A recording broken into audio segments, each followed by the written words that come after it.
ko ari rero kiragiye wari uyoboye inkotanyi ntabwo yakoze nari kubishobora nta n'undi wari kubishobora ntabwo n'Imana ariko Imana itera amafi cyangwa abahaye ntabwo Imana ari kwemera yuko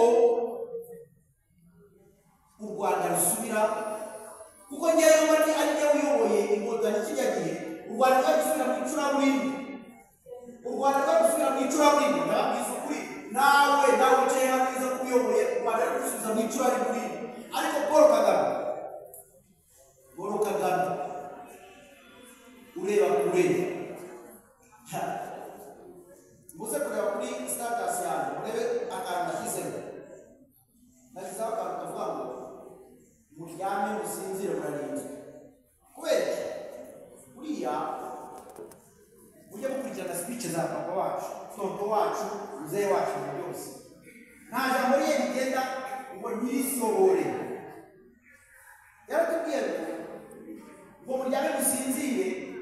noneho tukagira ngo ni umubyeyi urimo guhamura n'abana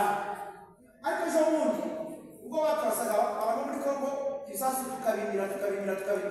hari umuntu wavuze avuga iparike akomoka muri Kongo kuko yavugaga ko abantu bavuye muri Kongo bafite ukuntu bagobeka ururimi ngo kwizina ry'Imana ngo Kagame n'umugabo w'Imana y'Imana umurebe hejuru ngo bya bisasu ngo kubimira ngo ya misanzu twajyaga dutanga ngo muzongere kwivubira gutanga ya misanzu nibyo nababwira abantu rero ngo ubwenge uyu mugabo afite uyu mubyeyi wacu afite yeka yuko kubera ukuntu mukunda ushobora kuba ari saa zanjye ariko ni intumwa y'Imana ntabwo Imana ari kwemera yuko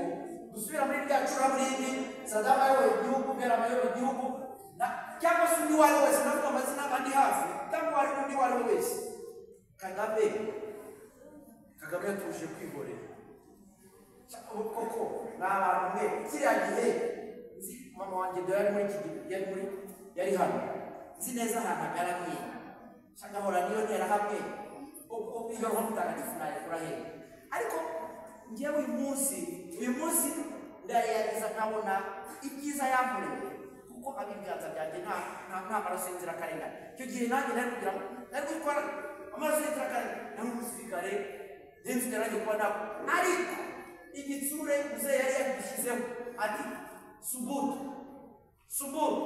rero tugira Imana muryame musinzire mwishime mubeho ari umugabo hano witwa Ngufu